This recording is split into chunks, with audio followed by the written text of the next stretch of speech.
সিলেটে বন্যার ভয়াল থাবায় সর্বস্ব কেড়ে নিয়েছে অনেক পরিবারের। তবে এরই মধ্যে কিছুটা উন্নতি হয়েছে সেখানকার বন্যা পরিস্থিতির। গেল 2 দিনে উজানের পানি সরে গিয়ে বসত ভিটা জাগতে শুরু করেছে। সিলেট থেকে আরো জানাচ্ছেন মনির হোসেন তপু, ক্যামেরায় ছিলেন এমদাদুল হক।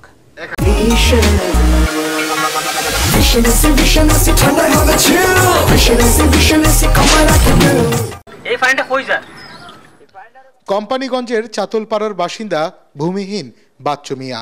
বন্যায় বৃদ্ধ বাবা মা ও 4 ছেলে মেয়ে নিয়ে নিরুপায় তিনি।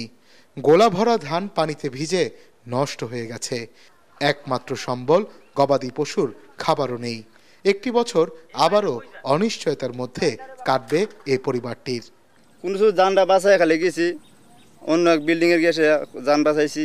তারপরে এই চাল ধান বাদাম অনেক কিছু নষ্ট হয়েছে এই পানির কারণে। চাও বাচ্চা হলে আমরা আরেকবার দিয়া ঢুকছি, ঢুকাতে আমরা জীবন আমরা বাঁচাইছি।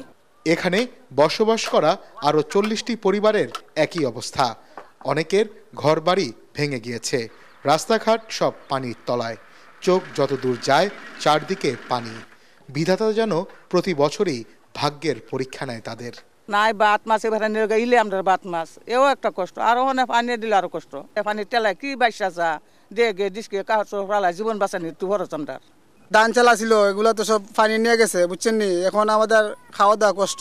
বন্যার পানি কমতে থাকায় বসত ভিটায় অনেকে ফিরে বেঁচে যাওয়া অবশিষ্ট জিনিসপত্র ঠিকঠাক করছেন। এখনো অনেক মানুষ বন্যা আশ্রয় কেন্দ্রে রয়েছেন।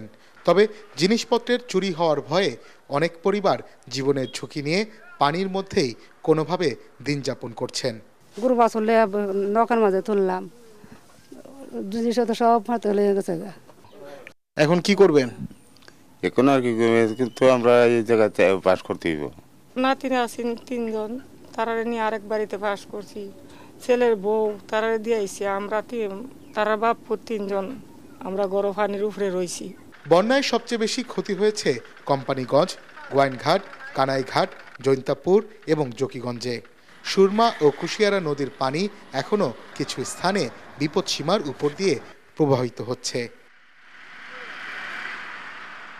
সুষ্ঠু ব্যবস্থাপনার মাধ্যমে এদের পুনর্বাসন করা হোক, এমনটাই প্রত্যাশা করছেন ক্ষতিগ্রস্তরা।